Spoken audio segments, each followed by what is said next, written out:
Papo de Prateleira, o seu espaço de conteúdo e informação da revenda, da distribuição de insumos agrícolas e veterinários e também das cooperativas que têm as suas lojas que levam lá todo o portfólio da indústria para o cliente final de todo mundo, que é o agricultor e o pecuarista. Mas você sabe muito bem, eu sou o Riva Velasco, e a gente conversa a respeito de várias evoluções que acontecem no meio do agronegócio e que fazem a pujança, né? A criatividade, a complexidade desse segmento aqui no Brasil, né?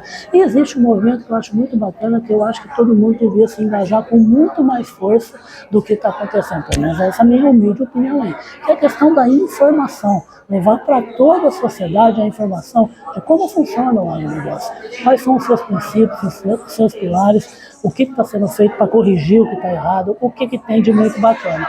E se tem alguém que sabe demais sobre esse assunto, é essa moça que está aqui do meu lado, a Letícia Jacinto, ela aí que preside aí o movimento aí de olho no material escolar. Em primeiro lugar, bem-vindo ao Papo Prateleira, é um prazer, eu acompanho seu trabalho, eu já pus muita matéria no site, alguns eventos eu vi você, mas aqui não teve jeito de gravar, porque o meu chefe te pegou primeiro.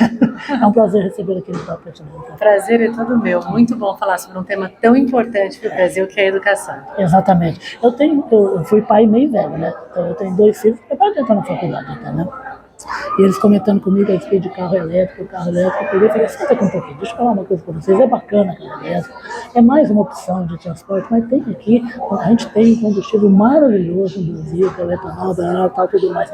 Eles não sabem, realmente, não sabem, estão numa cidade pequena e não sabem quase nada de água. Está melhorando essa situação, principalmente com esse trabalho que vocês estão fazendo? Olha, tem melhorado muito a de olho no material escolar. Ela adentrou o setor da educação, que ele não estava aberto anteriormente. 2021, é isso? 2021.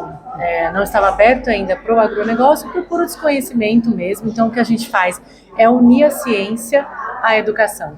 Então, faz grandes parcerias com institutos de pesquisas brasileiros, que são, inclusive, reconhecidos no mundo afora, né, internacionalmente, e também a própria academia, para trazer tanto conteúdos, né, com as bases científicas, e fontes atualizadas, contando que esse agro evoluiu, mas também fazendo revisões, trazendo palestras, trazendo oportunidades para esses autores, editores, para que eles possam trazer isso para o livro didático. A gente fala muito de propaganda do agronegócio, o agro tem que se comunicar bem, e realmente, mas a gente começa essa comunicação dentro da escola. Porque não adianta a criança ficar dos 7 aos 17... A criança aprende mais fácil se aprende mais cedo. E se ela ficar dos 7 aos 17, né, ouvindo de uma maneira muito desatualizada... Mas sedimentando uma ideia equivocada. Vai ser difícil dela se interessar pelo setor. E a gente precisa, né, que ela se interesse, porque temos grandes desafios no Brasil para ser transposto e também grandes oportunidades nesse setor. Isso que eu ia falar agora. Você tem, por exemplo, um campo de oferta de emprego que aprova o próprio agronegócio atualmente. Tem um monte de jovem, um monte de mulher, um monte de disciplinas que não tinham no agronegócio, biologia, química, farmácia. É um lugar onde também se trabalha, né? É uma oportunidade de emprego, né?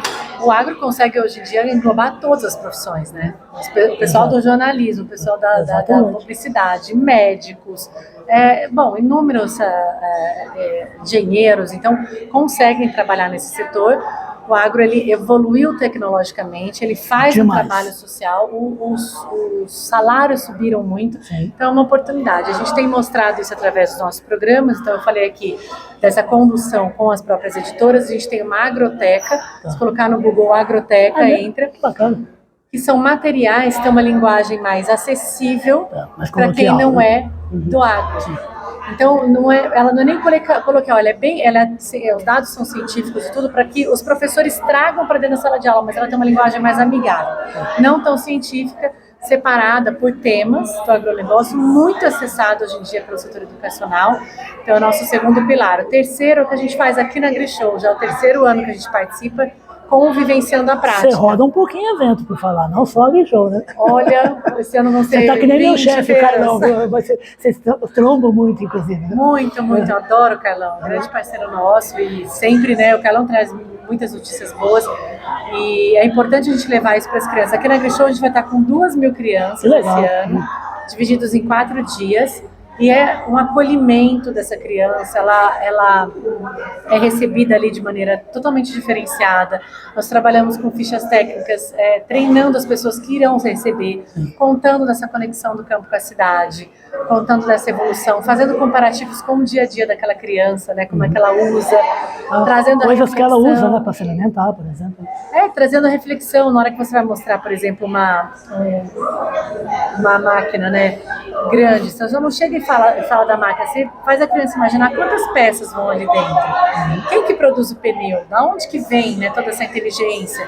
Quantas pessoas e quantas indústrias precisam para poder montar aquela máquina final, uma máquina, né? só. Quando a gente fala sobre, por exemplo, pulverizador, você começa perguntando para a criança se ela também toma remédio, se ela tomou vacina, e quem que faz a regulamentação é a Anvisa, mas do defensivo agrícola, que é um remédio para a planta, é a Anvisa, é o MAPA, é o IBAMA. Então, assim, isso demora quantos anos para poder entrar no mercado? Qual a seriedade que o Brasil tem a ver com isso? E você consegue fazer reflexões de tanto que o Brasil exporta, né? Se ele estivesse exportando sem essa vigilância sanitária, sem a devida segurança na alimentação, a gente não estaria exportando para 120 países. Então, o preço da cesta básica, se a gente não tivesse os defensivos agrícolas, quanto custaria uma cesta básica, né? Se a gente estivesse plantando assim pequenas Desculpa te cortar, mas assim, hoje você calcula mais ou menos assim, recebendo um mínimo de informação via o De Olho no Material Escolar, quantas crianças já receberam, foram impactadas pelo programa? Olha, nos diversos programas do Vivência na Prática foram 20 mil crianças, porque ele é feito de maneira bem estruturada, né? Nessas cidades. Esse ano a gente vai receber mais 15. Então já iniciamos as feiras, né, e também propriedades, mais 15. Mas na hora que a gente fala das grandes editoras, 30 vídeos que a gente gravou com uma grande editora, ele foi automaticamente para 1,5 milhão de alunos. Sim, porque é por causa da penetração que a editora tem. Né? Ela já tem esse material né, para crianças, e ela tem esses 1,5 milhão de alunos. Ela tem muito mais alunos que isso, mas no vídeo, nessa plataforma, eles têm 1,5 milhão. Isso, a gente já trabalhou com 5 grandes editoras do país. A Agroteca, ela está em várias salas de aula, porque o professor pega e fala, olha, eu estou sem o dado aqui. É um instrumento para ele, né? Ele entra e utiliza aqueles vídeos, aqueles artigos também para colocar. Então, a gente realmente, nós analisamos 80% do material comprado pelo MEC no ano anterior, e ele trouxe que somente 3,7% do material tem fontes científicas. Quem analisou para a gente foi a USP, a FIA. Então, 3,7%. Então, isso nos abriu uma possibilidade de conversar e sentar na mesa com essas grandes editoras. Né? Qual é o rumo que a gente está tomando? Como que a educação se afastou da ciência, se afastou dos dados? E construir com eles, sempre com proposições bastante positivas, esse caminhar. Então, através de palestras, através dessa profissionalização, temos muitos programas aí com as editoras. Então, assim, acho que o céu é o limite, a gente consegue trazer essas informações do setor para muitas crianças ao mesmo tempo. Eu gosto muito de Evaristo de Miranda, ele costuma falar assim, eu adoro conversar com todo mundo, mas para algumas coisas eu não quero opinião, eu quero dados. É mais ou menos isso. Esse número de 3% é brincadeira, a gente ter deixado chegar nesse ponto, né? É muito pouco, é muito pouco. Então, os textos são bem autorais, e às vezes jornalísticos, então eles pegam... Sem contar o volume que tem na internet, né? Porque a pessoa liga uma câmera e sai falando o que pega uma acha. exceção, na Às verdade, vezes, muitas e traz vezes, como realidade, né? Então a gente sempre fala, olha, consulte os dados corretos, consulte o IBGE, consulte o Ministério do Trabalho, entenda essa diferenciação, porque ensinar as crianças, você está ensinando o futuro, você está construindo o que vai ser o Brasil. Claro. A educação, ela é mágica por conta disso, porque ela junta propósito, né, com um setor pujante ali, ela consegue juntar, você muda uma geração através da educação. Perfeito. E fala uma coisa, nasceu em Barretos, aí foi fazer administração de empresas lá na FAP em São Paulo e caiu nesse trabalho atual, por quê? O que te levou a fazer isso? Você que tem família no agronegócio, né? Eu sou uma grande apaixonada pelo agro, comecei minha carreira no mercado financeiro, voltei para Barretos quando eu casei, então eu voltei para o agronegócio na área administrativa, mas então o agro faz parte do meu dia a dia, mas a educação também. Sou uma pessoa super apaixonada por educação, eu acho que ela transforma, e eu também sou mãe de 3 filhos. Então, ao observar as crianças estudando, o que elas estavam, né, ouvindo ali, as provas que estavam fazendo, a gente percebeu essa desconexão. Então, ao conversar com várias polos do Brasil, a gente percebeu que isso era um problema estrutural mesmo, nos materiais gerais. Não era uma editora somente, não era uma escola individual, né? Era um problema geral. Então a ideia a gente sempre fala isso dentro do De Olho, a gente tem 15 minutos para ficar triste com a notícia ruim. O restante do dia a gente pegar essas mangas e trabalha bastante, porque vamos criar oportunidades novas. E quer chegar onde? Eu quero chegar com uma educação no Brasil num patamar de país desenvolvido. Eu acho que a gente consegue fazer isso, né? Trazer a importância da alfabetização na época correta, trazer a importância do português, da matemática, criança fazer uma boa redação, saber se comunicar bem.